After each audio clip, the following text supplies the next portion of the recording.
tell you this, walking across campus, you could sense the giant sense of relief by the people that spend a lot of time here, obviously. They did not want Tom Izzo to leave, and they got their wish. At about 6:30 tonight, Tom Izzo made the decision that he was going to stay. 2 hours later, there was a big press conference, and before that, he had talked to Mark Hollis, the athletic director, about his decision. And this was a very emotional moment. Just as Tom stood up to the podium to start addressing the media about staying, his players and some other youngsters associated with the basketball team, one by one, gave him a hug, shook his hand, gave him another little hug.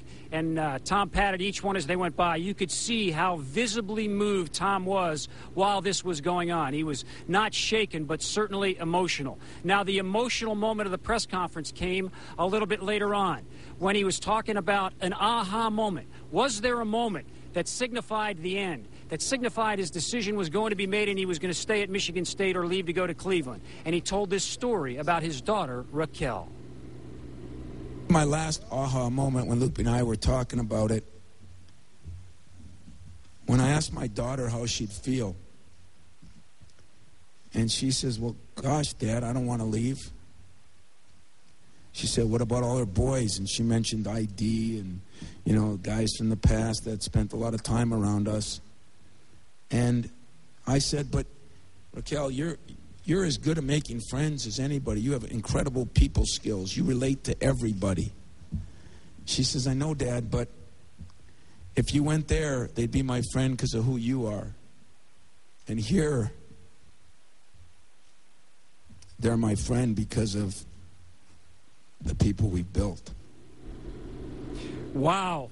Pretty persuasive little girl.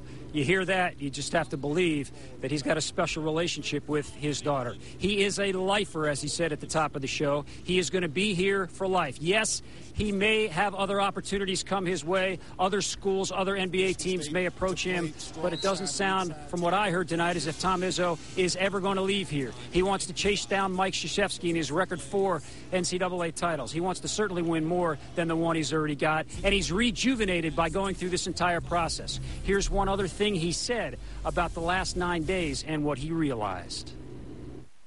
I was afforded an opportunity to maybe coach LeBron James. And you know what?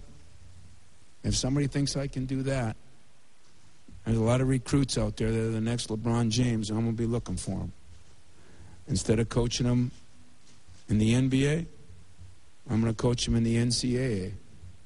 I'm going to try to do the best job I can to help make them